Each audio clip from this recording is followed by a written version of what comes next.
Hello friends, let me welcome to the another blog of mine and mini blog হতে পারে, but খুব মনের কাছের ব্লগ। আর এই ব্লগটা হলো আমার ভাইয়ের অ্যানিভার্সারি ব্লগ। এ দেখো এদিকে সুলেখা তোমাদেরকে হ্যালো বলছে। আর আমার এই অ্যাটায়ারটা আমি তোমাদেরকে শেয়ার করেছি, এটা নতুন অ্যাটায়ার আমার, that was gifted by Sabina আমার বার্থডে স্পেশালের জন্য। চলো friends, let me show you. আজকে এই যে আমার আরেকজন কাজিন, ওকে তুমি দেখো না, ও তিনসুকিয়াতে থাকে, রায়ার বেবিটা। আর এ দেখো আমাদের ফটোগ্রাফারকে চিনতেই পেরেছ, আমার খুব মনের কাছের মানুষ, আরেকজন বিকি। তো বিকি আমাদের স্কুলের যত প্রফেশনাল শ্যুট হয় ওর সাথে করা হয়। আর এক ক্রিয়েটিভ পার্সনের সাথে ম্যাচ হলে না, ভাইবসটা যখন ম্যাচ হয় না, কাজটা আরও খুব সুন্দর হয়।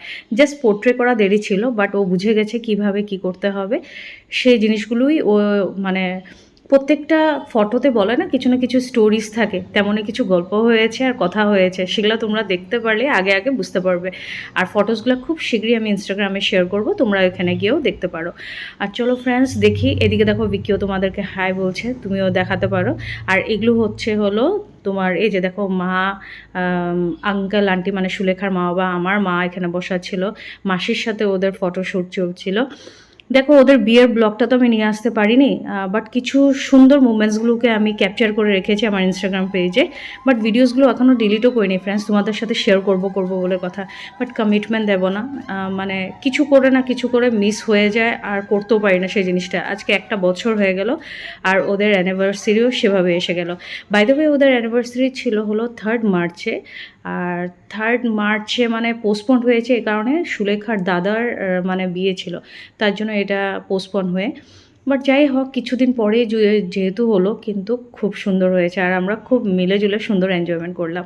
তো চলো আমি দেখাই আজ কী তৈরি হয়েছে। এদিকে রাইস ছিল, ফ্রাইড রাইসটাও ছিল, এখানে হলো শুটকি চাটনি ছিল, এখানে কোফতা ছিল, পাপড় ফ্রাই রাখা হয়েছে, তারপরে রাখা হলো ফ্রাইটা খুব ক্রিস্পি ছিল, পামকিন ছিল, এদিকে মাছ, চাটনি আর মাটন ছিল। আর লাস্ট বাট নট লিস্ট ছিল হলো মিষ্টিও, তো সেটা আমি আর ক্যাপচার করিনি। তো চলো ফ্রেন্ডস, লাস্ট মোমেন্টে এটাকে এন্ড করব ব্লগটাকে, খুব হুল্লোড় ধামালি হয়ে।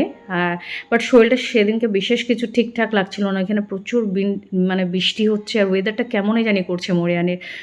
তো এই ঠান্ডা সর্দি লেগে মানে একদম অবস্থা নেই, মানে জ্বর আবার কেমন একটা থাকে।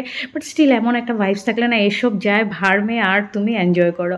তো চলো এনজয় করলাম তেমনই, ভাইও বলছে চল। আর বাকি পার্সনস ওরা সবাই এনজয় করছে ওদের ডিনারটাকে। তো সবাই মিলে চলে আমরা সেভাবে এনজয় করলাম। আর ওই আন্টিকে দেখতে পাচ্ছ, ভাইয়ের মাদার ইন লর সাথে সুন্দর করে একটু মোমেন্ট, খুব লজ্জা পাচ্ছিল। তো চলো, আশা করি তোমাদের ভালো লাগলে লাইক শেয়ার কমেন্ট করো, আর একটা নতুন ব্লগ নিয়ে